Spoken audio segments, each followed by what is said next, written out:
Donc bienvenue au webinaire Mon entreprise est en difficulté, comment manager la crise pour rebondir, webinaire qui est organisé par la commission rebond et création d'entreprise du MEDEF. On le disait à l'instant avant de mettre le micro, c'est un sujet éminemment d'actualité et qui a vocation à être traité de manière très pratique, notamment à travers 3 volets. Le premier volet, l'identification des signes faibles de difficulté et la question du déni du chef d'entreprise. Le deuxième volet, la gestion même des difficultés qui doit suivre, on le disait, une méthode bien précise pour espérer le retournement, pour espérer le rebond, et enfin, le financement du retournement. Pour évoquer et traiter ce sujet, je remercie nos 2 intervenants du jour. Pour commencer, Alexandre Ninivin, vous êtes avocat associé chez Oxinomia, et vous êtes également secrétaire général de Turnaround Management Association France. Stéphane Roussier, vous êtes président fondateur du cabinet RCF Conseil, vous êtes expert en restructuration d'entreprise et vous êtes coordinateur national du collectif RTF, Restructuring Task Force, et vous êtes également membre fondateur de Turnaround Management Association France. Je rappelle peut-être pour les personnes qui nous écoutent que vous avez la possibilité de poser oralement des questions à nos 2 intervenants pendant ou après l'intervention, ou utiliser tout simplement le chat, poser des questions et je me permettrai de vous couper et de vous interroger si cela est nécessaire. Merci à vous 2. Je vous laisse tout de suite la parole, Alexandre et Stéphane. Merci. Merci beaucoup. Donc effectivement, ce matin, nous sommes devant vous pour vous parler de l'entreprise et plus particulièrement de l'entreprise qui serait susceptible de connaître des difficultés, un mot que vous avez beaucoup entendu ces derniers mois. Mais on va se placer vraiment d'un point de vue très pratique et opérationnel pour vous donner des aides et des moyens de mieux manager la crise, effectivement, pour aller vers le rebond et la sortie de crise. Alors, pour cela, effectivement, la première question qu'on peut se poser, c'est est-ce que c'est normal pour une entreprise, dans sa vie, de rencontrer une situation de crise, Stéphane? Est-ce que c'est quelque chose d'usuel? En fait, Ladislas le disait tout à l'heure, il y a dans ce déroulé d'aujourd'hui 3 étapes. La première étape me semble vraiment importante, c'est les aspects psychologiques de la chose.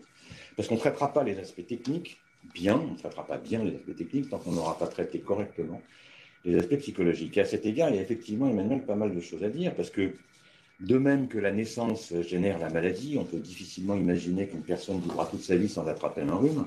De la même façon, la création d'entreprise génère la crise. La difficulté de la chose, c'est que dans la culture judéo-chrétienne latine et dans les modes d'enseignement qui accompagnent cette culture, on forme les dirigeants, on forme les gens à être des guerriers qui vont conquérir, développer, structurer, on les forme à la croissance, comme si d'ailleurs la croissance était sans fin et éternelle. C'est une question, on pourra se poser cette question dans un autre webinaire. Mais on ne leur enseigne pas le fait qu'à un moment donné, il y aura fatalement un ralentissement, il y aura fatalement des circonstances qui feront que l'entreprise connaîtra des difficultés. En fait, il n'y a pas d'entreprise, si grosse soit-elle, si internationale soit-elle, si structurée soit-elle, si riche soit-elle, ça n'existe pas une entreprise qui ne connaîtra pas, à un moment de son parcours d'entreprise, une situation de crise.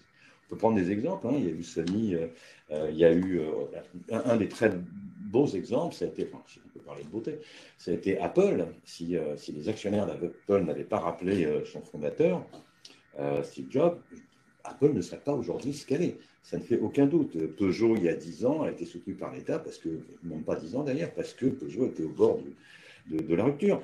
Donc, il n'y a pas d'entreprise qui ne connaîtra pas une situation de crise. Et à cet égard, je crois que c'est très important de se décontracter par rapport à ça. Oui, vous, créateurs d'entreprises, nous, créateurs d'entreprises, on crée des entreprises, on apporte de la valeur, on crée de la richesse collective.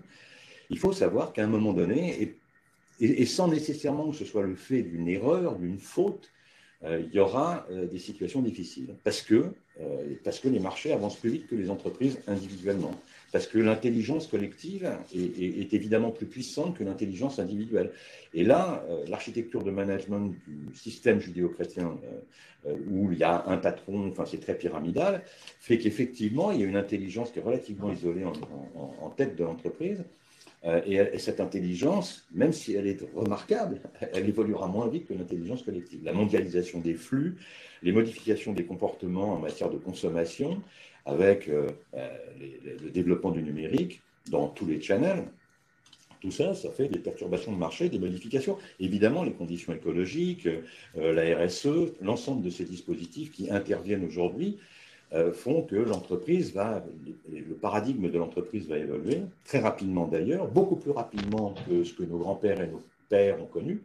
Aujourd'hui, un cycle économique, c'est quelques mois. Qui pouvait prévoir, il y a 6 mois d'aujourd'hui, l'inflation, l'augmentation des prix des matières premières, etc. Ou alors nos économistes, nos grands économistes sont tous en vacances, ou alors c'était relativement imprévisible. Et c'est vrai qu'on ne l'a pas anticipé, on ne l'a pas prévu, parce que les cycles économiques et les conséquences des cycles économiques, les évolutions des cycles économiques sont vachement rapides, là où pour nos grands-pères, c'était 10 ans, 15 ans, 20 ans. Voilà, donc tout ça, ça contribue, ça concourt à faire qu'une entreprise qui surfe sur la vague aujourd'hui sera sur le dos de la vague demain, et tout ça n'est pas grave. Il faut simplement le savoir, l'assumer. Il faudrait peut-être que nos cursus universitaires intègrent un peu plus la gestion de crise dans le cursus, parce qu'on vous apprend à faire du développement international, on vous apprend à faire de la stratégie, à faire du marketing de croissance, etc. Ça serait bien qu'on apprenne aussi la gestion de crise, parce que comme on va le voir, je crois aujourd'hui, ce sont des techniques. D'abord, c'est de la technique. Gérer de la crise, il faut le dire, c'est de la technique, et c'est des techniques relativement différentes et assez spécifiques au regard des techniques de la croissance et du management de croissance. Voilà pour ce premier point. Donc, vous l'avez compris, la crise, les difficultés, cela fait partie du cycle de vie de l'entreprise, de vos entreprises. Il ne faut pas en avoir peur et bien évidemment, il faut l'intégrer dans sa gestion au quotidien. Mais alors, ça c'est bien, mais à partir de quand, au final, peut-on considérer que l'on est réellement en crise? Quels vont être, Stéphane, les signaux permettant aux dirigeants et à son entourage de percevoir qu'il y a une difficulté? Ça, c'est le bon point. Une fois qu'on a établi que le fait de la crise n'a rien d'anormal, n'a rien d'exceptionnel, et que voilà, on y passera, peut-être même plusieurs fois d'ailleurs, le point, c'est l'anticipation. C'est l'anticipation et c'est la capacité individuelle du dirigeant à accepter sans déni le fait qu'on est dans une situation de crise. Donc, soyons objectifs. Voilà. Quels sont les critères objectifs qui font que je réalise qu'on est dans une situation de difficulté et qu'il faut par rapport à ça que je mette en œuvre certains mécanismes qui sont des mécanismes particuliers, qui ne sont pas les mécanismes du quotidien et de la croissance de l'entreprise. Ça, c'est la vraie question. L'anticipation, parce que de même que je disais tout à l'heure qu'il n'y a pas c'est comme d'associer la maladie à la naissance. Il n'y a pas d'entreprise qui ne connaîtront pas de difficultés, soit. On n'est pas obligé d'aller dans un bain de sang, d'attendre trop tard. Plus tôt on anticipera la situation de difficulté, plus facile elle sera à traiter. C'est une évidence. C'est exactement l'analogie de la maladie. Plus tôt on détecte la maladie, et plus simple est le traitement. Alors, objectivement, quels sont les critères? Les critères qui permettent à un dirigeant d'entreprise de se dire, tiens, il y a quelque chose qui ne va pas. Il y a des facteurs endogènes, il y a des facteurs exogènes. Je commence par les facteurs exogènes, c'est les plus simples.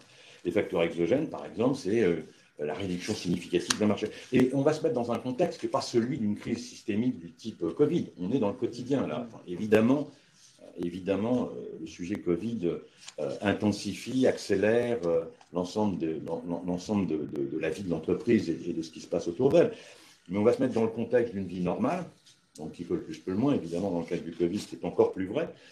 Mais même dans le cadre d'une vie normale d'entreprise, les facteurs exogènes, ce serait par exemple la réduction significative d'un marché.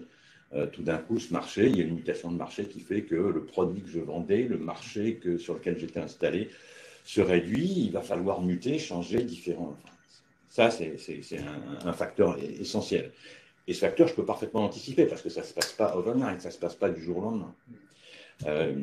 Évidemment, une crise comme celle que nous traversons est un facteur qui va modifier les paradigmes de l'entreprise, on l'a déjà dit, donc je dois être en situation d'alerte. Un client ou un fournisseur stratégique qui fait défaut, ça aussi, c'est un facteur d'alerte. Il est peu probable que ma société n'en souffre pas d'une façon ou d'une autre. Donc ça, c'est les facteurs exogènes. C'est l'ensemble de ces gros facteurs que je vois, que je peux anticiper et qui doivent déclencher chez moi un réflexe d'alerte. Et puis, il y a les facteurs endogènes, propres à mon entreprise. Ceux-là sont plus difficiles à apprécier. C'est là où il faut que je fasse preuve vraiment de lucidité, parce que parfois, c'est dérangeant. Je n'ai pas nécessairement envie de regarder ça de trop près. Et pourtant, ça va être les difficultés à honorer la dette. Je commence à avoir une trésorerie qui est vraiment tendue. C'est une augmentation significative du poste client. Voilà, mes 3 années précédentes, j'avais un poste client à 3 millions d'euros.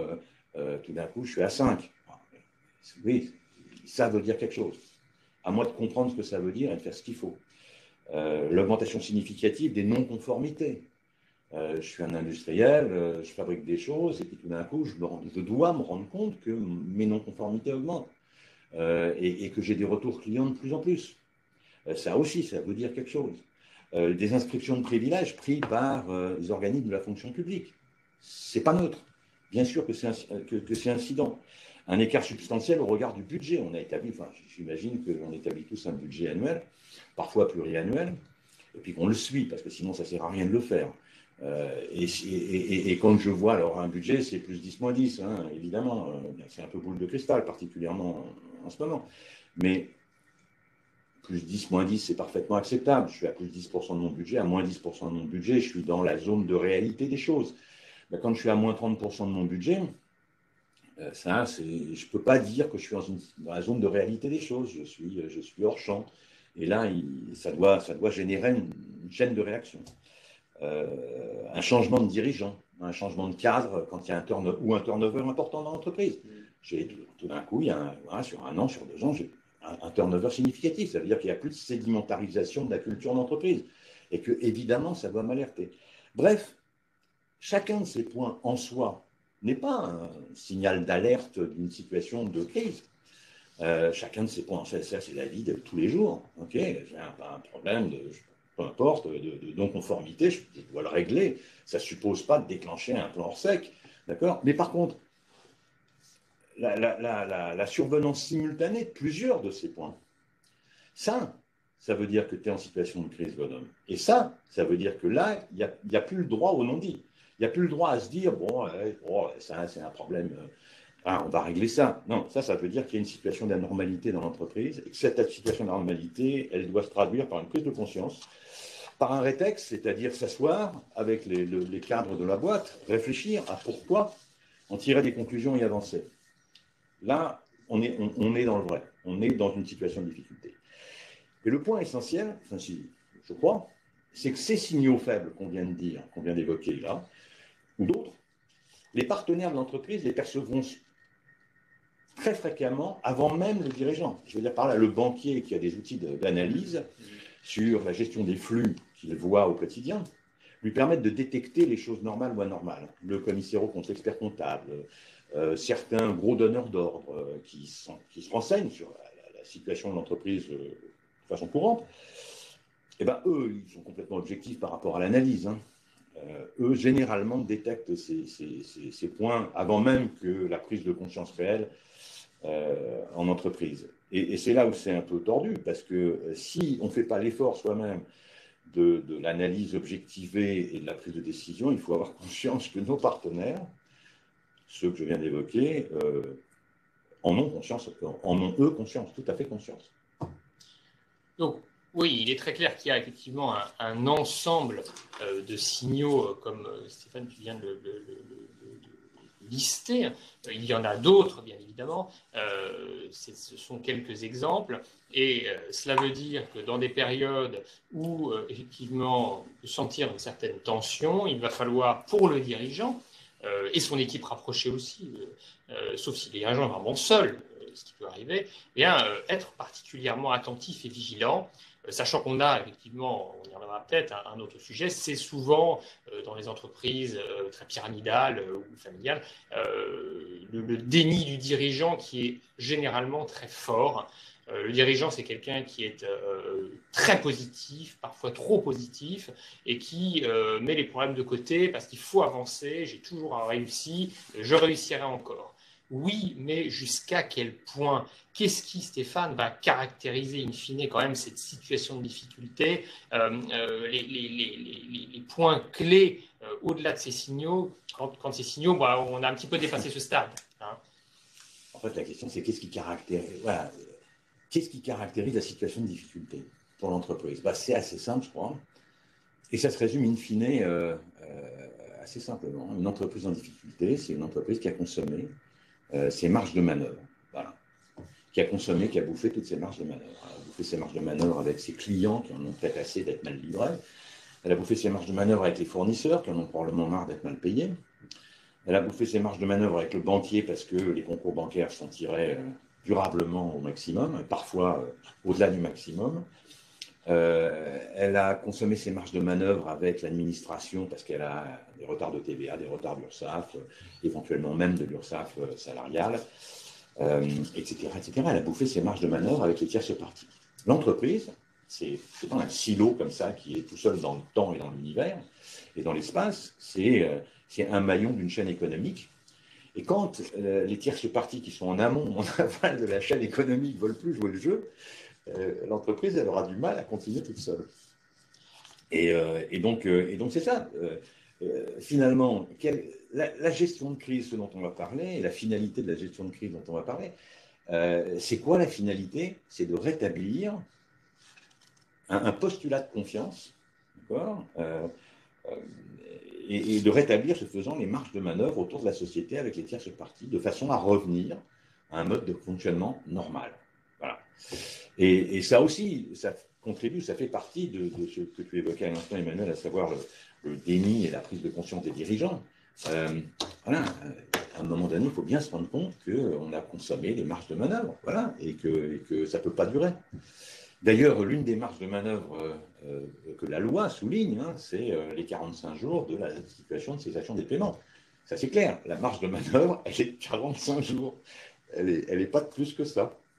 Oui, alors on pourra revenir, le cas échéant, pour les personnes qui suivent ce webinaire sur ces notions juridiques, peut-être, en fin de présentation. Mais à ce stade, effectivement, on est donc, les signaux sont là, on commence à voir qu'on a un problème.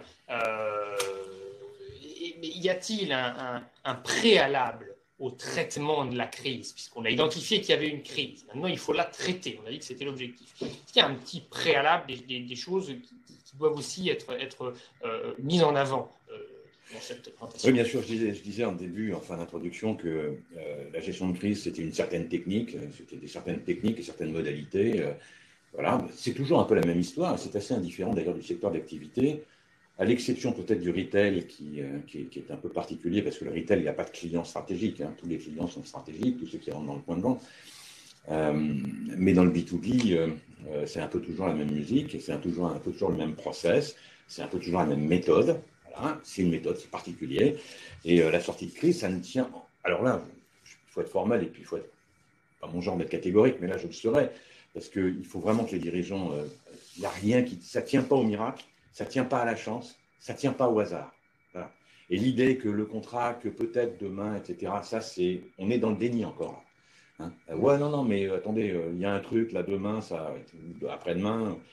Non, là, on est encore dans le déni, on est encore en train de se raconter la belle histoire qui fait qu'on ne va pas prendre les mesures qui seraient justifiées par la situation. Donc, ça ne tient pas au hasard, ça ne tient pas à la chance, et ça, il faut l'admettre une fois pour toutes, de façon catégorique. D'accord ? Après, la sortie de crise, ça suppose, donc, je viens de le dire, une prise de conscience objectivée, la compréhension précise et l'étude du vrai chiffre. Généralement, dans les entreprises, je passe ma vie dans les entreprises en situation de difficulté, et on a pléthore de chiffres, on ne sait absolument pas quel est le vrai chiffre. Et chacun dans l'entreprise va vous fournir son jeu de chiffres, parce que celui-là le rassure plus que tel autre. Donc, le vrai chiffre, une entreprise qui est en situation de difficulté, c'est parce qu'il y a 3-4 trous dans la raquette. En général, il n'y a pas 200 trous dans la raquette. Mais il faut vraiment identifier ces 3-4 trous. C'est telle usine qui est sous-performante, et dans telle usine, c'est particulièrement telle chaîne de production qui est sous-performante. Dans un réseau de magasins, ce n'est pas les 150 magasins qui sont sous-performants, c'est certains magasins. Et dans certains magasins, la raison de la sous-performance, c'est telle gamme de produits, parce que la marge est sous-contributive à la marge moyenne, etc. Donc, quel que soit le domaine d'activité, le premier pas, c'est d'identifier clairement quels sont les points de sous-performance au regard de ce qu'on appellera la contribution moyenne, et de les avoir analysés très clairement de façon à pouvoir prendre les 5, 6, 10 décisions, 10, c'est énorme déjà, qui permettent de mettre les rustines. Parce que l'objectif premier de la première des phases, on va parler de phase dans un instant, ce sera de revenir à une exploitation normalisée, normative. Voilà. Donc, il faut avoir identifié les points de sous-performance, avoir de vrais chiffres qui portent vraiment un sens, peu de chiffres, mais les vrais, de façon à pouvoir conduire les actions les plus rapides sur la rentabilité de l'exploitation. Il en découle un plan et un budget. Tout ça, c'est assez archétypique, mais il faut comprendre la séquence et la logique des choses. Ce qui est essentiel, c'est l'aspect humain dans l'entreprise, indépendamment on a vu que le chiffre était essentiel, je viens de le dire, mais l'autre dimension essentielle de la chose, c'est le plan humain. On en parlera peut-être tout à l'heure. Il n'y a rien qui se passera dans l'entreprise de bon si les équipes n'adhèrent pas au plan, ce qui veut déjà dire qu'elles ont conscience du plan, ce qui veut déjà dire qu'elles ont conscience de la situation. Donc, il doit y avoir un débat de transparence entre les dirigeants et le corps de l'entreprise, de façon que tout le monde adhère, parce que les objectifs ne vont plus être les mêmes. On ne va pas se fixer des objectifs à 2 ans ou à 3 ans. On n'est pas dans cette situation-là. Il faut se fixer des objectifs à 15 jours, à 1 mois, à 2 mois. Et là, la mission de chacun n'est plus la même, puisque le paradigme temps n'est plus le même. Donc, la mission du livreur, la mission du responsable de la supply chain, la mission, etc., vont être des missions sur 1 mois, 2 mois, parce qu'on va avoir dans chaque domaine des petits trucs à régler. Et puis, il faudra un processus de négociation bien articulé, je crois qu'on va en parler. Et puis surtout aussi, on a dit qu'il fallait que le dirigeant soit lucide. Il faut aussi qu'il soit courageux, et il faut aussi qu'il soit résilient, résistant, parce que ça ne va pas être simple. Voilà, il y a un moment de vie qui va être un peu chaud, mais passionnant, parce que c'est aussi une aventure, et il ne faut pas le prendre comme une punition, il faut le prendre comme une aventure. C'est passionnant, mais ça peut être un peu chaud, quoi. Voilà, ça pique. Donc oui, Stéphane, si je résume, des chiffres, des vrais chiffres, ou 2 vrais chiffres, un plan et bien sûr une équipe pour faire ce travail. Et une fois qu'on a fait un peu le point de la situation qui est nécessaire, des négociations. Peut-être un tout petit peu, Stéphane, tu parlais de chance et de hasard. Chance et hasard, certes, mais peut-être faut-il être bien entouré pour mener ce traitement de crise. On en parle souvent. Et qui sont les acteurs qui, autour du dirigeant, peuvent être mobilisés? C'est une question un peu tricky, parce que je ne veux pas faire de clientélisme là. Je disais tout à l'heure que oui, la gestion de crise et la sortie de crise, c'est des techniques qui sont un peu différentes des techniques du quotidien dans la gestion de la croissance, le développement, etc. etc. C'est vrai, on va le voir, c'est des techniques qui sont très différentes, qui font appel à des mécanismes, qui font appel à des réglementations, qui font appel à du droit très spécifique, très différent, qu'en général le management ne maîtrise pas, et on se demanderait bien pourquoi il le maîtriserait d'ailleurs, sauf à vouloir être omniscient. Voilà, donc il vaut mieux effectivement se tourner. Si j'ai mal aux pieds, je vais aller voir un podologue, hein, c'est clair. Si j'ai des problèmes d'arythmie, je vais plutôt aller voir un cardiologue qu'un, je sais pas. Donc il vaut mieux aller voir effectivement les médecins qui rentrent dans le domaine de compétences du problème qui se présente à moi. Et c'est qui ces médecins? Selon le degré de est-ce que la crise a été prise tôt, est-ce qu'elle a été prise trop tard, etc. Du plus tôt au plus trop tard, si je puis dire, excusez-moi. De plus tôt, ça va être des gens comme SRF Conseil, comme le cabinet que je dirige, où on va accompagner les dirigeants pour essayer d'éviter précisément les procédures. Voilà, et parce que les procédures, c'est quand même une étape. On ne va pas au tribunal de commerce juste pour le plaisir. Hein. Et avant le tribunal de commerce, il y a des moyens de pouvoir s'en sortir. sans nécessairement passer par le trauma du tribunal de commerce, parce que qu'on le veuille ou non, même dans le cadre de la prévention, le tribunal de commerce, c'est quand même un trauma, c'est une étape de traumatisme. Donc, il y a les sociétés conseils, les cabinets conseils en gestion de crise, et puis après ça, il y a les avocats, puis après ça, il y a les administrateurs judiciaires, enfin, il y a un ensemble de spécialités et de spécialistes qui maîtrisent ces techniques, maîtrisent la façon de les faire, et qui sont susceptibles de constituer l'équipe autour du COMEX, je dirais, parce que le COMEX, il est nécessaire. Le COMEX, c'est la culture d'entreprise, c'est la donnée de l'entreprise aussi. Les conseils, ils ne vont pas inventer le chiffre, ils ne vont pas inventer l'histoire et ils ne vont pas inventer la situation. Donc, il faut qu'il y ait un COMEX. Le COMEX, en général, c'est le patron de l'entreprise, c'est son directeur financier, c'est le directeur de la production si on est dans un univers de production, c'est le directeur commercial si on est dans un univers de distribution. Enfin, il y a un COMEX qui est constitué et autour de ce COMEX vont venir s'inscrire des compétences très techniques dans la mise en œuvre des choses, mais très techniques dans la négociation des choses aussi. Et ces compétences, c'est ce que je disais, le cabinet conseil en gestion de crise, c'est l'avocat que tu es, c'est l'administrateur judiciaire qui va intervenir dès lors que soit il faudra ouvrir, soit il faudra instruire une procédure au tribunal de commerce. En gros, voilà.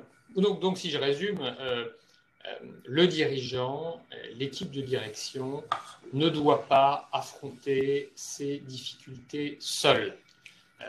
Parce qu'ils ne savent pas en général comment les affronter. Voilà. Parce que une fois de plus, c'est vraiment de la technique. On va le voir, je crois, tout à l'heure, on en parlera, mais l'expérience que j'ai des choses, à chaque fois que je suis amené à collaborer avec une entreprise, il y a au-delà de la mise en évidence de ce qu'il faudrait faire, il y a la façon de le faire. Et ça, c'est normal, ils ne l'ont jamais fait. Encore heureux qu'ils l'aient. Enfin voilà, ça ne peut pas être une habitude pour eux alors que c'est une habitude pour nous. Et on reviendra sur le rôle justement de ces tiers dans les négociations. Alors bon, j'imagine que tous les préalables qu'on vient d'aborder et qui permettent de se rendre compte qu'on a des difficultés et qu'il y a une porte de sortie, eh bien ça doit être orchestré. Et tu as évoqué tout à l'heure la notion de méthodologie, car effectivement, pour traiter maladie, on a un traitement, on a des médicaments, et bien pour traiter une crise, là aussi, il faut une méthode spécifique. Et tu vas nous dire justement, dans cette notion de sortie de crise, y a-t-il une méthode ou des méthodes? Déjà, il faut distinguer deux états, deux phases. Hein. Il y a la gestion de crise elle-même et le rebond. Et généralement, et c'est normal, un entrepreneur, comme tu le disais, est un type positif, voilà, et qui veut aller de l'avant. Et généralement, ils veulent passer par la phase rebond avant même d'avoir traité la phase de gestion de crise. Et pour autant, c'est difficile de courir un 100 mètres quand on a la grippe. Donc, en tous les cas, c'est plus difficile que quand on est en pleine forme. Donc, il va falloir déjà traiter la gestion de crise avant de se préoccuper de la phase de rebond. Et ce n'est pas du tout le même contexte. C'est même, je pense, impossible de courir ce 100 mètres du rebond, alors même qu'on n'a pas vraiment traité la crise. J'ai dit tout à l'heure, il faut un plan, il faut un budget, tout ça, ce sont les données de la gestion de la crise, hein. Pas le budget à 5 ans qu'on présentera aux financiers pour lever de l'argent dans le cadre du rebond et de la croissance. Il ne faut pas chercher à brûler les étapes. Quelles que soient d'ailleurs les pressions, évidemment, les actionnaires vont vous coller de la pression, messieurs les dirigeants, mesdames. Évidemment, c'est normal, et vous devez rester droit dans vos bottes avec un plan, une gestion de crise, vos conseils autour de vous, conduire les choses pas à pas, dans une direction bien pensée, bien réfléchie, c'est ça le plan stratégique. Hein. Pas brûler les étapes et rester très serein. Et ne pas reculer devant les décisions, parce qu'il va y avoir fatalement des décisions difficiles. Ça peut être des décisions difficiles en termes de stratégie d'entreprise. Je ferme telle usine, j'arrête telle chaîne de production, je ferme tel magasin, je me concentre sur telle activité et je cède tels actifs qui sont un peu hors périmètre stratégique. Je vais être obligé de réorganiser l'aspect humain de l'entreprise. Bon, il y aura des moments un peu difficiles, il faut rester très serein par rapport à ça.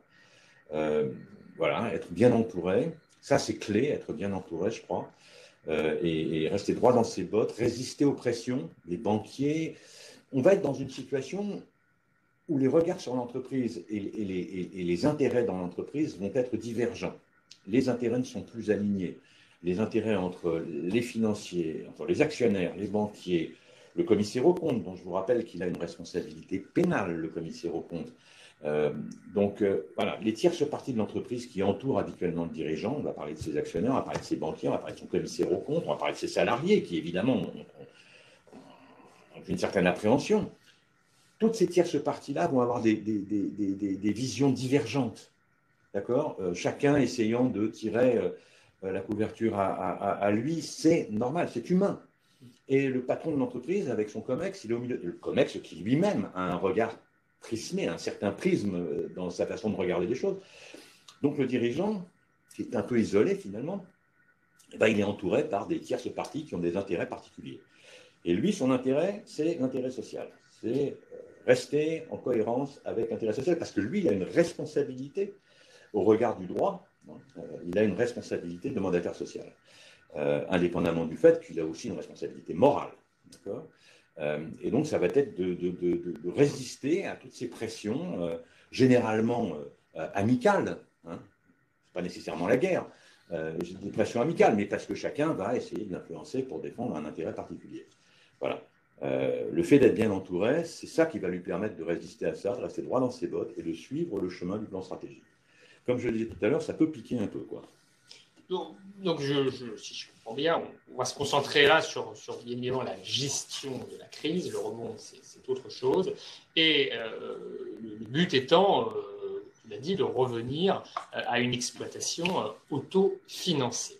Mais alors, quel est le prérequis fondamental, selon toi, pour lancer ce plan, pour lancer cette dynamique ?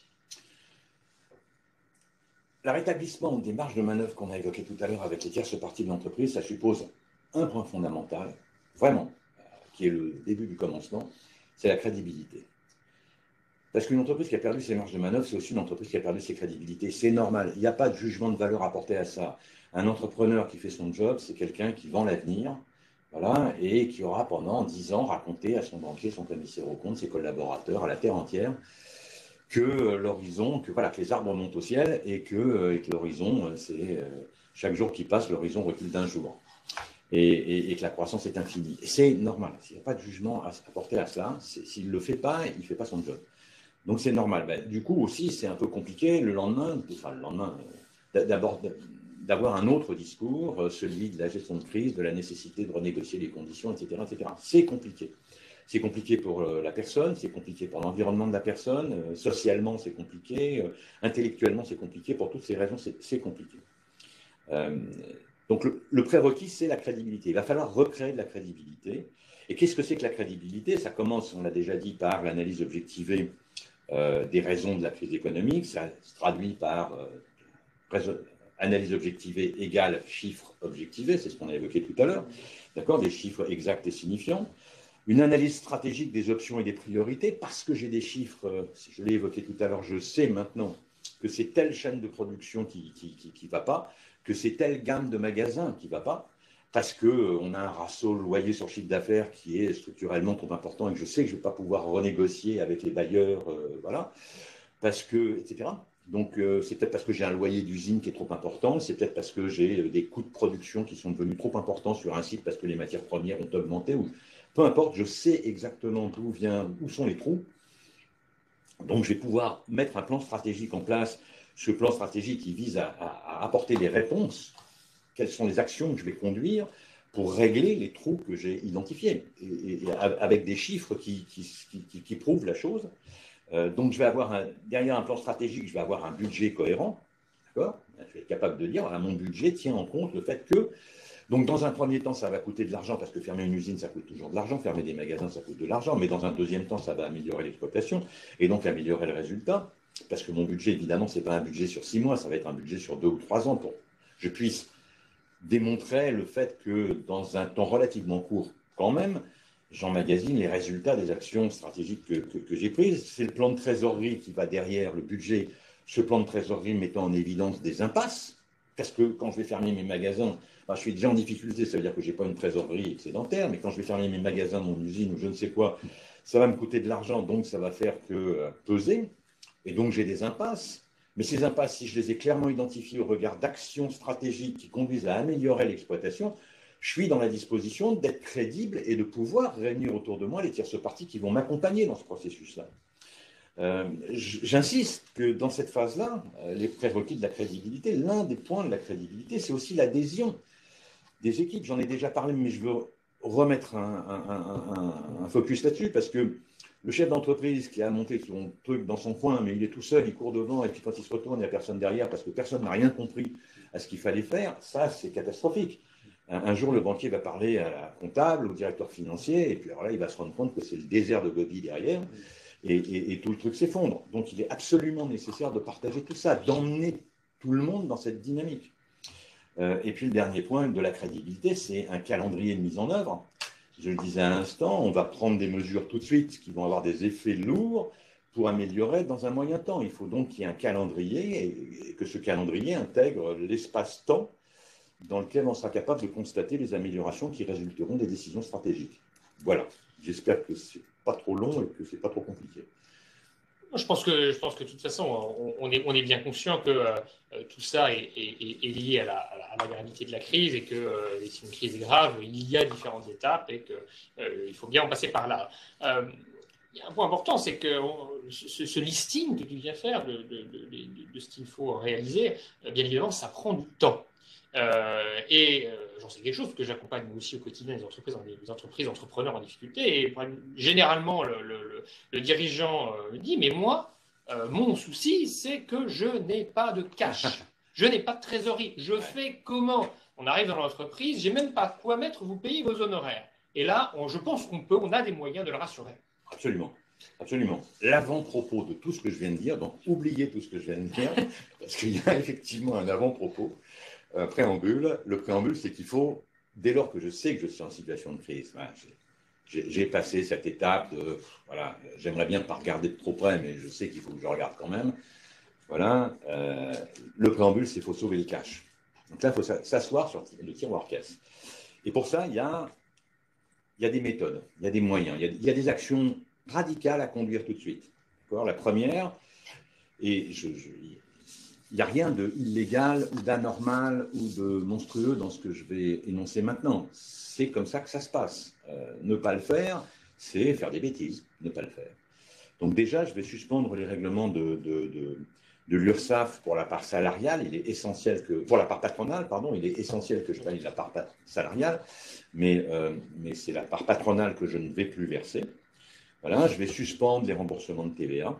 Donc, je ne paye plus la TVA. Je vais suspendre les paiements d'impôts, de taxes diverses et variées auxquelles je peux être assujetti, sur les voitures, sur voilà, l'ensemble des impôts. Tout ça, toute cette dette à l'État, j'irai la négocier dans un deuxième temps, le cas échéant avec mes conseils, parce que ça encore c'est un peu technique, j'irai la négocier avec la commission des chefs de service, la CCSF, commission des chefs de service, d'accord, qui dépend de la préfecture. Voilà, et qui est un des services de la préfecture et qui regroupe l'ensemble des services de la fonction publique de l'État, l'ensemble des créanciers de l'État, que sont le Trésor pour la TVA, l'URSSAF, etc., etc. Et j'irai négocier un moratoire. Ils sont là pour ça, ça existe. Ce n'est pas une situation extraordinaire, c'est juste qu'on n'a pas l'habitude de le faire et que ça rentre dans les spécificités du traitement de la crise. Je vais essayer, donc ça c'est le premier point, je vais déjà arrêter de payer tout ça. Ça, c'est de la trésorerie que je vais garder pour financer mon exploitation. Le deuxième point, c'est que je vais éventuellement mobiliser mon poste client. Mobiliser mon poste client, ça veut dire faire du DAI, faire de la facturage. Il y a différentes méthodes pour pouvoir faire ça. Je ne rentre pas dans le détail, mais je vais essayer de mobiliser mon poste client. Mais je vais essayer de ne pas le mobiliser auprès d'un de mes banquiers courants. Parce que si, bon, n'importe quoi, j'ai mon compte à la BNP, je n'ai aucun... Je ne veux pas de mal à la BNP, je les aime bien au contraire. Mais voilà, j'ai mon compte à la BNP. Si je vais mobiliser mon poste client auprès de mon banquier BNP, il va me dire, bah oui, pas de problème, je vous ouvre 1 million d'euros de garantie, enfin de financement du poste client, mais ce 1 million d'euros, je vous l'enlève de vos facilités court terme. Et ça ne m'arrange pas du tout, parce que déjà, ma trésorerie, elle est tendue, sinon je ne serais pas en situation de difficulté. Donc, je vais aller essayer d'affacturer mon poste client chez un banquier qui n'est pas mon banquier d'affaires courant. Ça peut être une société d'affacturage qui n'est pas une société bancaire, même si toutes les sociétés d'affacturage font partie du groupe bancaire d'ailleurs. Mais elles ont des exploitations distinctes. Facto France fait partie du groupe CIC, mais Facto France gère avec des credos et des critères de choix et de fonctionnement différents de la banque. Donc, je vais mobiliser mon poste client. Je vais mobiliser le crédit fournisseur. Ça veut dire quoi le crédit fournisseur? Alors là, il faut faire attention. La loi, c'est 45 jours, on le sait tous, des conditions de paiement fournisseur. Voilà. Ça veut dire que je vais un peu tirer sur le crédit fournisseur, mais je peux le faire sans faire de mal. Je ne suis pas obligé de devenir un mauvais garçon avec mes fournisseurs. Je vais aller voir mes fournisseurs stratégiques, les 4-5 fournisseurs qui sont importants pour moi, qui constituent, c'est toujours la loi de Pareto, les fournisseurs de même que les clients. Dans le B2B, c'est un peu toujours la loi de Pareto, à savoir que j'ai 80% de mon chiffre d'affaires fait avec 20% du nombre de mes clients et que j'ai 80% de mes achats fait avec 20% du nombre de mes fournisseurs. C'est eux mes fournisseurs stratégiques. Donc je vais aller les voir, je vais leur expliquer la situation. De toute manière, ils l'ont déjà compris puisque je ne les payais pas bien. Et je vais essayer de négocier avec eux le fait de les payer par des billets à ordre à 120 jours, 90 jours, plutôt que de les payer au cul du camion. Voilà. Et eux mobiliseront, selon leurs besoins de trésorerie, pourront mobiliser mes billets à ordre. Donc, je vais essayer de trouver ce type d'arrangement avec mes fournisseurs. Voilà. Ce qui est important avec les banques, je voudrais faire un petit zoom sur les banquiers. Ce qui se passe parfois, même assez fréquemment, dans le cadre de situations de crise, j'évoquais tout à l'heure que les banquiers détectent les situations de crise bien en amont et souvent bien avant que l'entrepreneur en ait lui-même une totale conscience. D'accord? Et vous allez recevoir, et c'est pas rare, ce fameux courrier qui dénonce les concours bancaires. Voilà, donc là, on rentre dans une phase où on est vraiment dans une situation de crise. Hein. C'est généralement les choses qui accompagnent, c'est normalement la situation de crise, c'est qu'un beau matin, on reçoit ce courrier de la banque par lequel il vous dénonce les concours bancaires et vous sommes dans les 60 jours de remettre le compte à zéro. D'accord? Vous avez 60 jours. Et là, il y a un certain nombre d'actions à conduire dans le cadre dans ces 60 jours. Et la première de ces actions à conduire, c'est de saisir la médiation du crédit. Alors, la médiation du crédit, c'est la Banque de France. Hein, c'est une émanation c'est un service de la Banque de France qui est représenté dans chaque région en France, qui est une délégation régionale de la médiation du crédit auprès des bureaux régionaux de la Banque de France. Et le fait de saisir la médiation du crédit, ça bloque la situation. C'est-à-dire que la banque ne peut plus vous obliger à couvrir votre compte, et donc cette dénonciation des concours de fait est caduque jusqu'à ce que la médiation ait abouti. Donc après ça, le médiateur va discuter avec vous, va discuter avec la banque, va essayer de trouver un terrain d'entente de façon à ce que cette dénonciation des concours bancaires ne soit pas dramatique pour vous. Trouver un terrain d'entente avec le banquier, ça peut prendre 2, 3, 4, 6 mois parfois, enfin, ça peut être un peu compliqué, mais pendant ce temps-là, en tous les cas, les concours bancaires restent ce qu'ils étaient avant la dénonciation. Donc ça, c'est très important. J'ajoute qu'au terme de cette médiation du crédit, il vous restera encore la faculté, et on en parlera dans un instant, je crois, d'ouvrir une conciliation au tribunal de commerce, premier niveau de procédure. Hein. Là, je suis à la consultation, si je reprends mon analogie au regard de la médecine. La conciliation, c'est vraiment le niveau 0, le niveau 0 plus de la procédure du tribunal de commerce. Et cette conciliation, elle a un objet particulier. Et cet objet particulier, ça pourra être de conduire la négociation avec les banquiers pour maintenir la situation des comptes courants, des comptes court terme. Donc j'ai fait ma médiation qui a duré 3, 4, 5, 6 mois, qui n'arrive à rien de très positif, ça peut arriver. D'accord? Eh bien, avant que le rapport du médiateur ne tombe, j'aurais ouvert une conciliation au tribunal de commerce. Et le fait d'ouvrir cette médiation au tribunal de commerce, de nouveau, ça bloque la situation. Et comme ça, il peut se passer 6 mois, 8 mois, 1 an, avant que les effets de la dénonciation des concours bancaires ne soient vraiment opérationnels. Je dis ça et j'insiste et je détaille parce que les gens ne savent pas ça. Et ça peut sauver, parfois, ça contribue à sauver les situations. En cas de refus de PGE, là je vais parler à des entreprises, on est dans une situation de difficulté, donc le banquier, même si pour les PME, le risque bancaire n'est que de 10%, la garantie de l'État portant 90%, les banquiers ont quand même comme mission d'analyser les situations avant de distribuer l'argent de l'État et la garantie de la BPI. Donc s'il y a un refus de PGE, Je vous invite à saisir le CODEFI. Alors, CODEFI, c'est… Le comité départemental d'examen des problèmes de financement. Merci, bien joué. Donc là, il faut saisir le CODEFI. Le CODEFI gère des enveloppes et est susceptible d'intervenir en accompagnement des entreprises qui ont fait l'objet d'un refus de PGE. Et donc, on n'aura pas le PGE, on aura les financements CODEFI, ça revient au même. Les enveloppes sont un peu plus petites, dirais-je. Mais voilà, on n'a pas le PGE, on aura le CODEFI.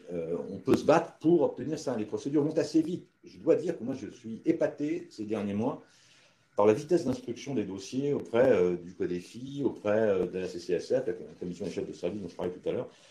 Il y a vraiment, ça c'est une des choses que la crise a vraiment débloqué complètement, c'est les vitesses d'instruction des dossiers. J'insiste aussi sur le fait que certains conseils régionaux ont déployé des subventions, pardon, pas des subventions, des financements. Une subvention, c'est un cadeau, c'est pas remboursable. En l'occurrence, c'est pas le cas. C'est un prêt, c'est un financement.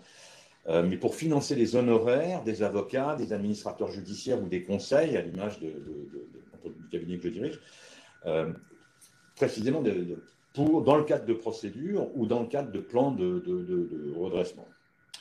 Voilà. Oui, donc effectivement. Donc sauver le cash, c'est la priorité des priorités, c'est l'avant-propos et le préambule. Et pour sauver le cash, ben voilà, vous avez une boîte à outils là, dont il faut se servir. Et comme Stéphane, tu le mets en avant, voilà, il y a une gradation dans les difficultés qui implique une gradation dans les moyens.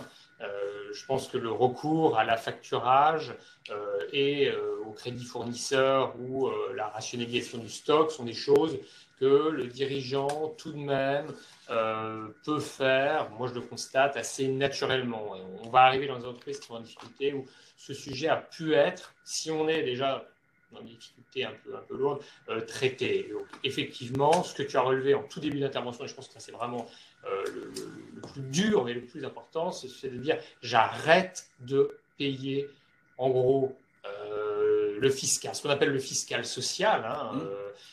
Ça, c'est vraiment l'essentiel de ce qu'il faut retenir quand, encore une fois, on est dans une situation de réel trouble. Mais générer cette dette, il ne faut pas en avoir peur. Certes, vous allez recevoir ce qu'on appelle du papier bleu, vous allez recevoir des mises en demeure, notamment les services des impôts quand vous arrêtez de payer la TVA, c'est branle-bas de combat pour sauver tout de suite. Ok, c'est pas grave.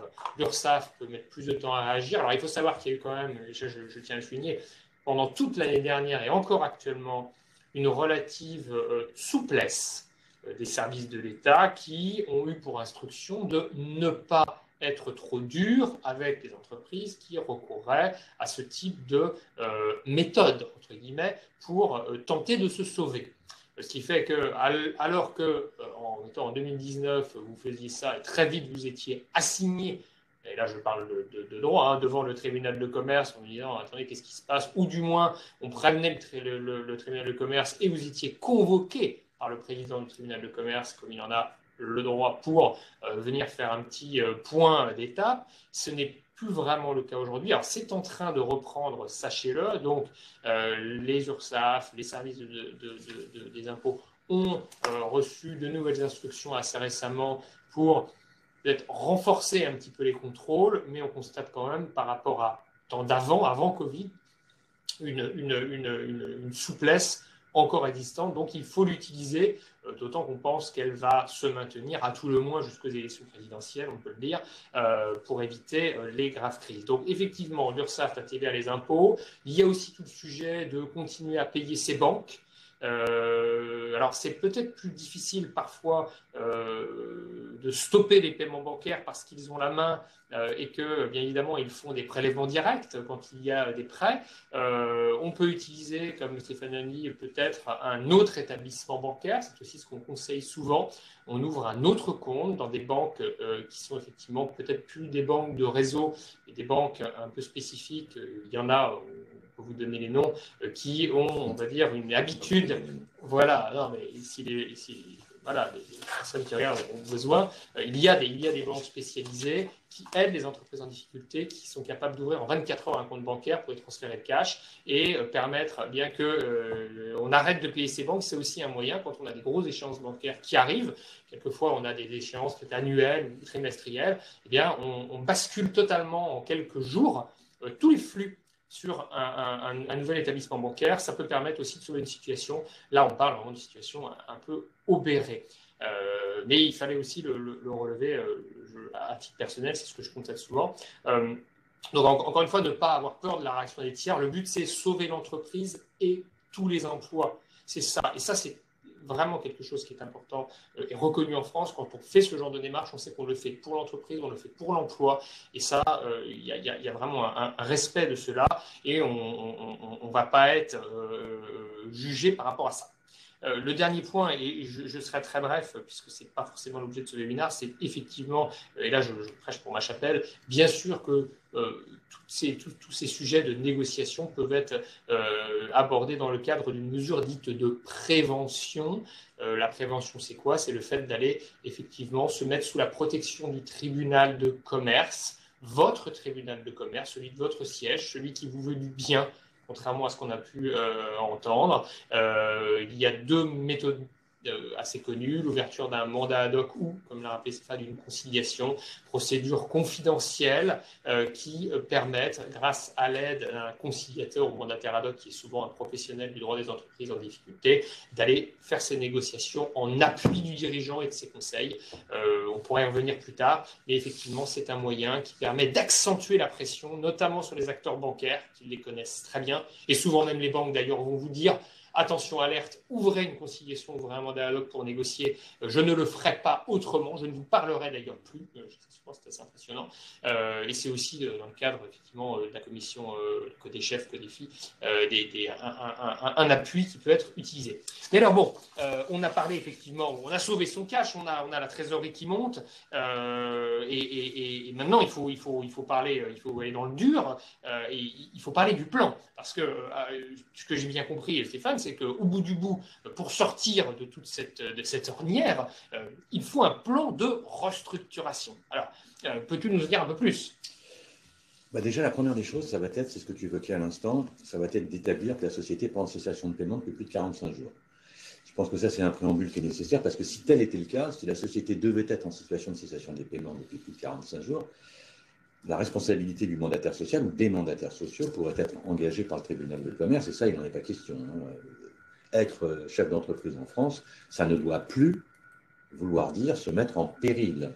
Donc, le point limite au-delà duquel le ticket n'est plus valable, c'est 45 jours après la cessation de paiement. Moi, chef d'entreprise, je ne dois pas accepter de jouer ce jeu-là, quelle que soit la pression des actionnaires, quelle que soit la pression de tous ceux. Je reviens au point que j'évoquais tout à l'heure, je vais me retrouver avec des gens autour de moi qui, pour de bonnes raisons, leurs bonnes raisons, vont me mettre de la pression. Moi, mon point limite, c'est 45 jours au-delà de la cessation de paiement. Donc, la première des choses, moi, je dois être tranquille avec ça. D'accord, et je dois m'assurer qu'on n'est pas en cessation de paiement et qu'on n'est pas en cessation de paiement depuis plus de 45 jours. Voilà. Sinon, tribunal de commerce, ouverture d'une procédure, on va en parler. Deuxième point, démontrer la capacité à revenir rapidement à une exploitation profitable. C'est-à-dire que si je dois mettre 10 ans à revenir à une exploitation principale et me balader une dette systémique sur le dos pendant 10 ans, c'est pas jouable. C'est pas jouable. Donc il faut que mon plan démontre ma capacité à revenir rapidement à une exploitation profitable. Et c'est quoi une exploitation profitable? Et là, je pense qu'il faut vraiment faire un tout petit zoom sur la situation particulière que nous vivons. C'est quoi? Qu'est-ce qui se passe là à court terme? On est en train de clôturer les comptes de l'année 2021, qui dans bien des cas vont se traduire par une perte d'exploitation. Il n'y a rien de honteux à ça, les usines ont été fermées, les magasins ont été fermés, on est dans des difficultés d'approvisionnement des matières premières, enfin il y a tout un tas de paramètres autour de nous qui font que c'est bien compréhensible qu'on puisse connaître une année 2021 dont l'exploitation ne soit pas profitable. Rien de dramatique à cet égard. Mais qu'est-ce que ça veut dire?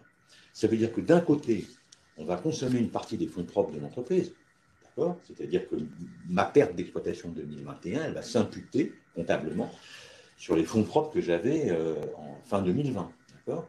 Sur l'historique de mes fonds propres. Donc, je vais réduire les fonds propres de mon entreprise. Ça, c'est déjà pas chouette.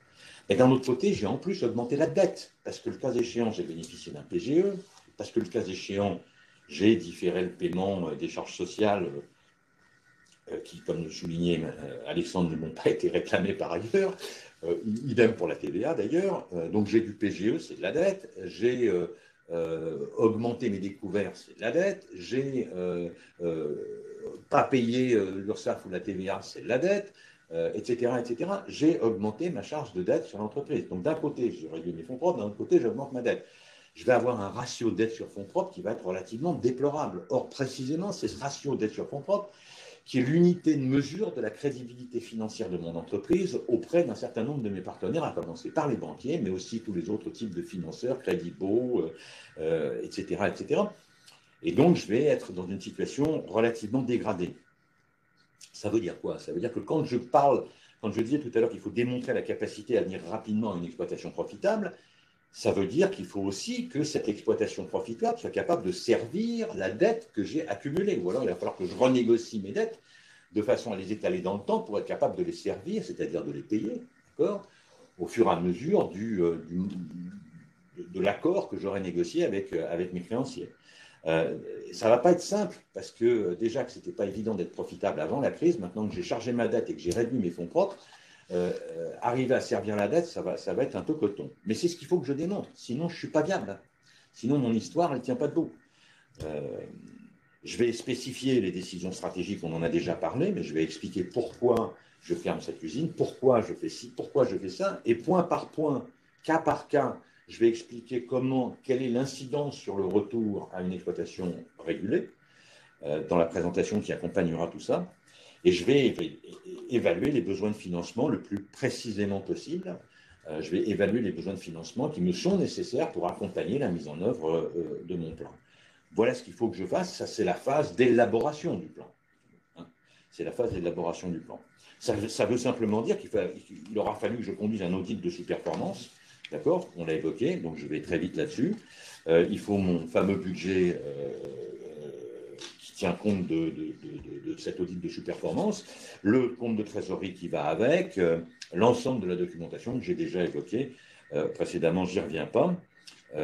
Et puis, un des points qu'on n'a pas évoqué, c'est qu'il va falloir que je négocie en interne avec le CSE, le comité social de l'entreprise, ou les syndicats, parce que si une entreprise supérieure à 50 salariés, c'est une représentation syndicale plus qu'un CSE, mais il va falloir que je négocie avec ces tierces parties sociales-là les conditions du maintien de l'emploi.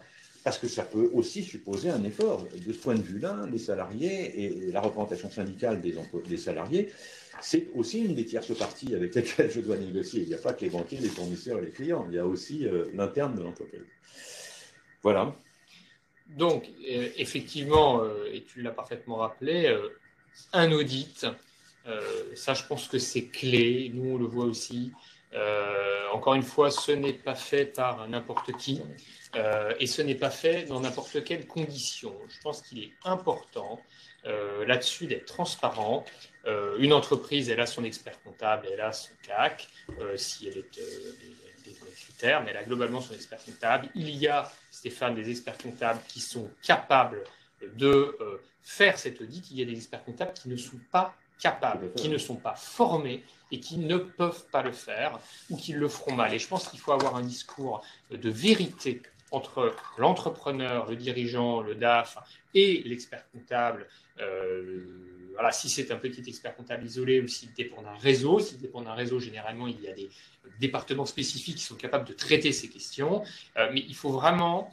Et là, c'est essentiel parce que de cet audit va dépendre quand même beaucoup de choses, dont ce qu'on va voir tout de suite les négociations, mais aussi la création d'un prévisionnel. Et Dieu sait si ce prévisionnel, qui souvent est peu ou prou, bien fait, mal fait, mais qui là doit être vraiment un prévisionnel au moins à 6 mois, extrêmement lisible et clair, parce qu'il va être partagé, bien dire, avec éventuellement certains organes sociaux.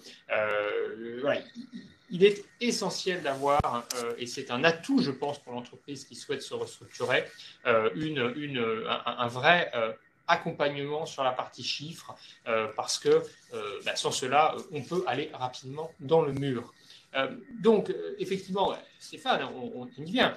Une fois qu'on a fait cet audit, qu'on a plus ou moins ce prévisionnel, ce budget, il va falloir prendre son bâton de pèlerin et aller négocier, parce qu'on doit de l'argent à tout le monde, on l'a bien compris, et il va falloir trouver des solutions.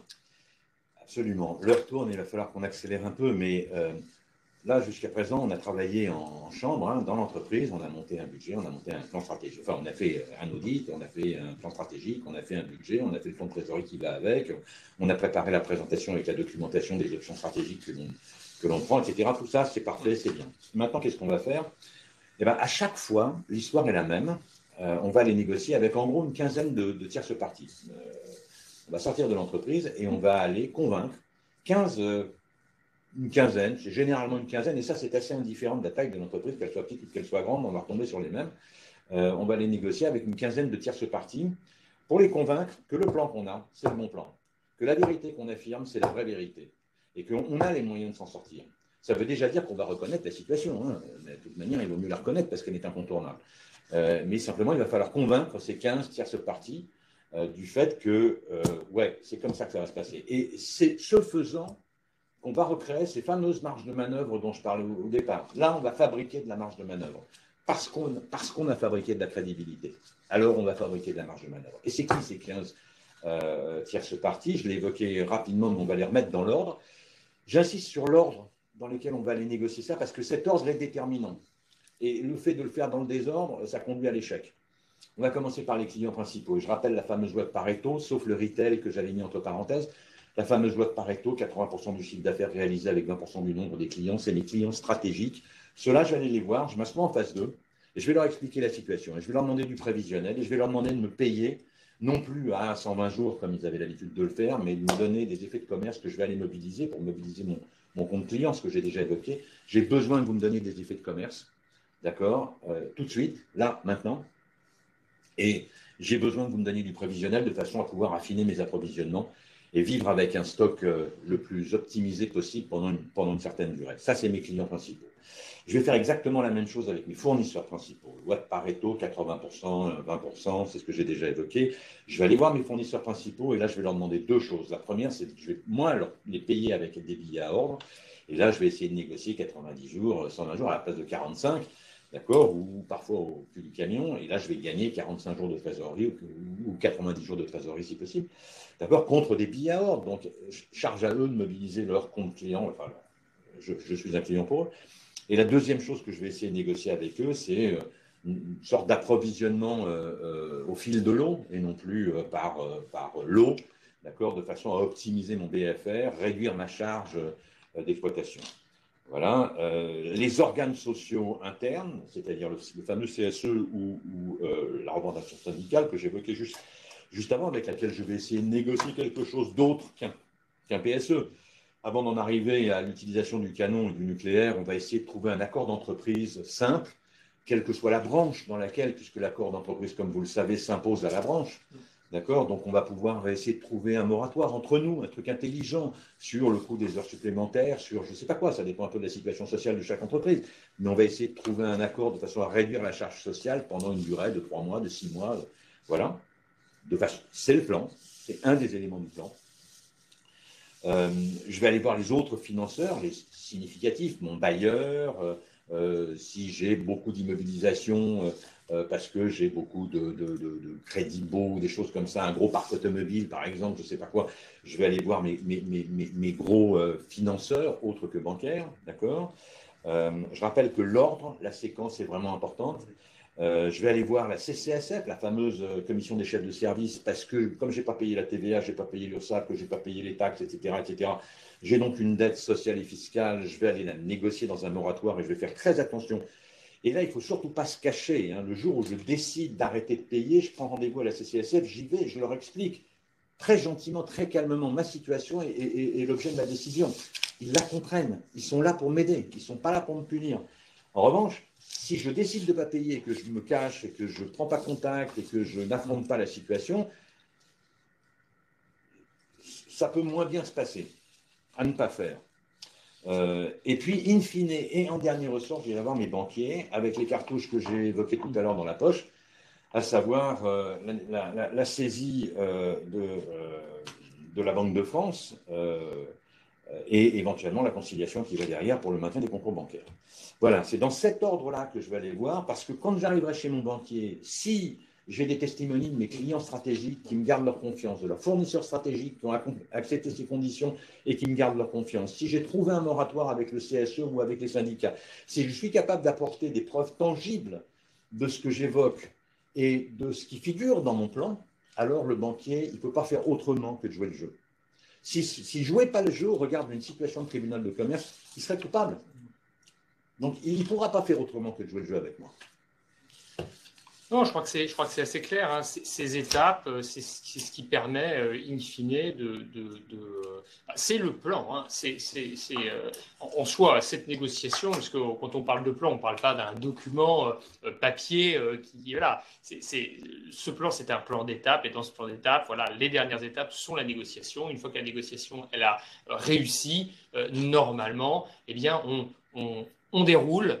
Bien évidemment, puisque on a négocié, ça veut dire qu'on a eu du temps, ça veut dire qu'on a eu des échéanciers généralement qui nous permettent de respirer et on essaie de tenir le cap avec bien évidemment des milestones, des étapes il y a des espèces de clauses de revoyure que la banque de toute façon va imposer en disant voilà, tous les 6 mois on fait un point, on regarde si le prévisionnel est suivi et c'est un moyen, et c'est comme ça qu'on arrive, in fine, à se restructurer et éventuellement à sortir de la crise en évitant ce qu'on vous a dit, c'est-à-dire une procédure soit de prévention comme la conciliation, où on devra aller plus loin, c'est-à-dire qu'on devra utiliser un administrateur pour aider à cette négociation si elle ne se fait pas naturellement, ou même et sans utiliser des gros mots, des procédures de sauvegarde, des procédures de redressement. Et ce n'est pas l'objet de ce webinaire, mais qui existent pour, eh bien, encore une fois, trouver des solutions pour pérenniser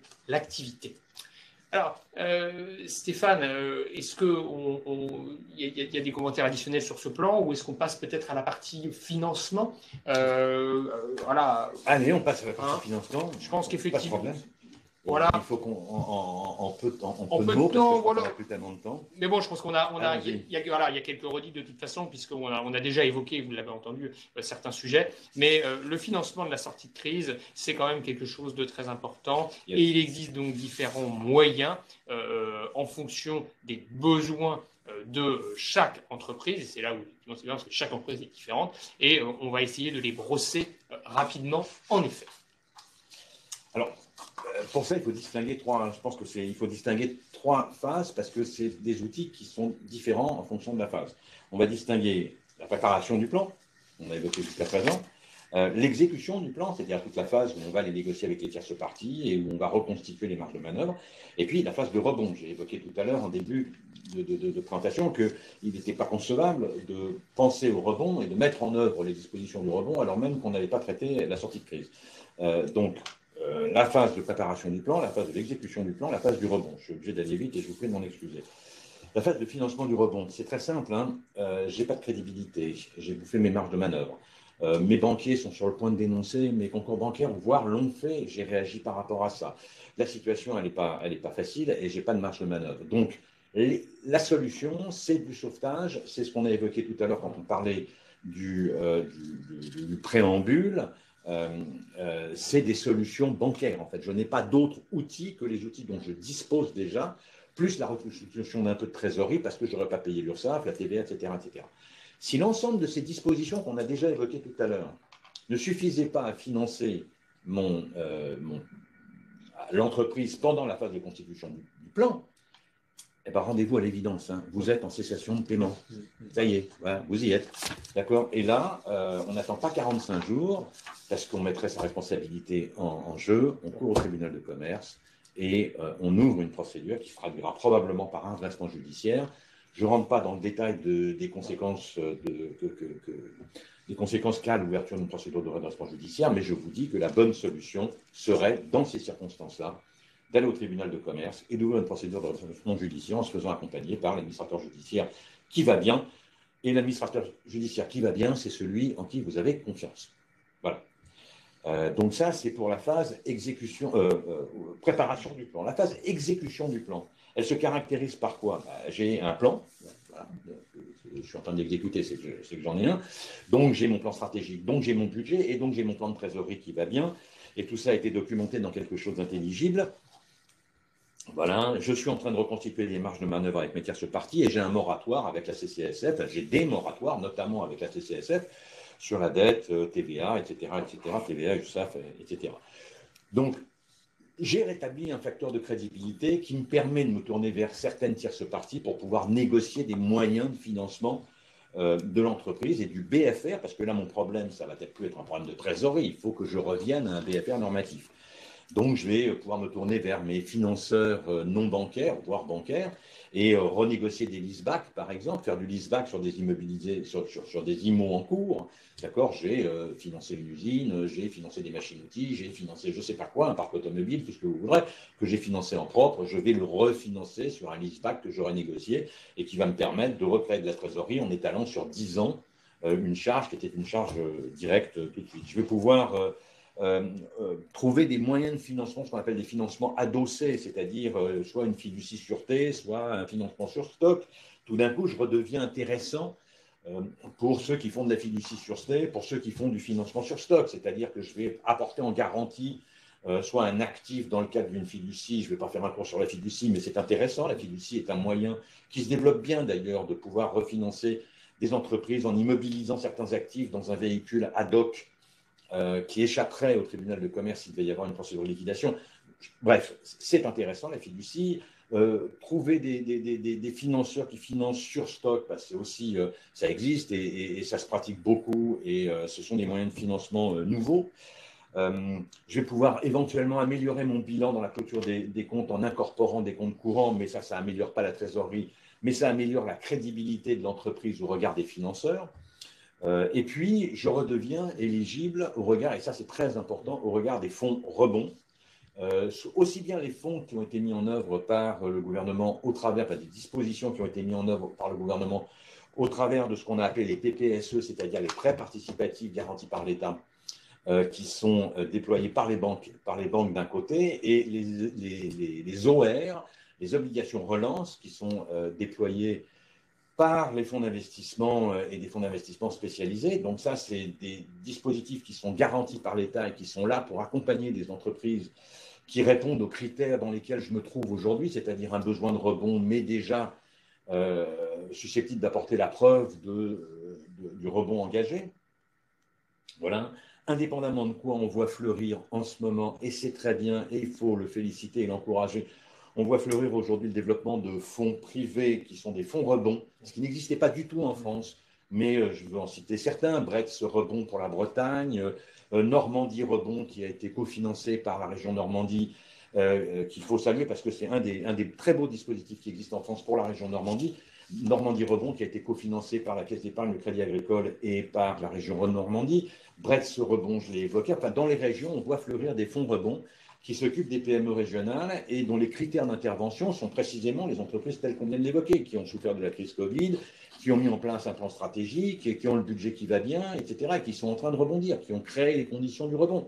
Et ils sont là pour les soutenir. Donc, tous ces outils-là sont à la portée de l'entreprise qui est dans la phase d'exécution du plan et qui est capable de démontrer la crédibilité et la valeur du travail qui est accompli en interne et des négos, les fameuses 15 négos qui ont été conduites avec les tierces parties.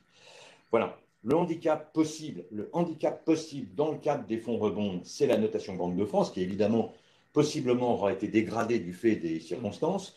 Voilà, je voudrais juste souligner le fait que dans cette dynamique de dispositifs rebonds, la Commission européenne et la Banque de France ont décidé d'agréer des entreprises pour faire de la qualification, de la notation crédit. C'est le rôle théoriquement de la Banque de France. Mais vous avez en France maintenant des sociétés privées très orientées vers les PME qui font de la notation de crédit comme la Banque de France. Et le rating qu'elles font répond tout à fait aux besoins de notation que peuvent avoir les fonds d'investissement pour considérer votre dossier. D'accord. Je voudrais citer par exemple Inbonis Rating, qui est à Paris, et en Espagne aussi, en France et en Espagne, et qui fait de la notation de crédit beaucoup plus adaptée aux PME, avec une prise en compte vraiment du plan stratégique que vous avez mis en place. et ils intègrent le plan stratégique dans leur approche de la valorisation. Voilà ce que je ferais si, dans le cadre de l'exécution du plan. Et puis on en vient, in fine, au financement du rebond. Alors là, les dispositifs sont à peu près les mêmes, qui peut le plus, peut le moins, évidemment. J'ai un plan, mais je vais avoir un plan qui n'est pas mon plan de rebond, qui n'est pas mon plan de sortie de crise. Je suis sorti de crise, je suis revenu à une exploitation normative, et là, je vais effectivement, il faut que je reconstitue mes fonds propres, je l'ai évoqué tout à l'heure, perte de fonds propres d'un côté, augmentation de la dette de l'autre, il faut que je reconstitue mes fonds propres, probablement.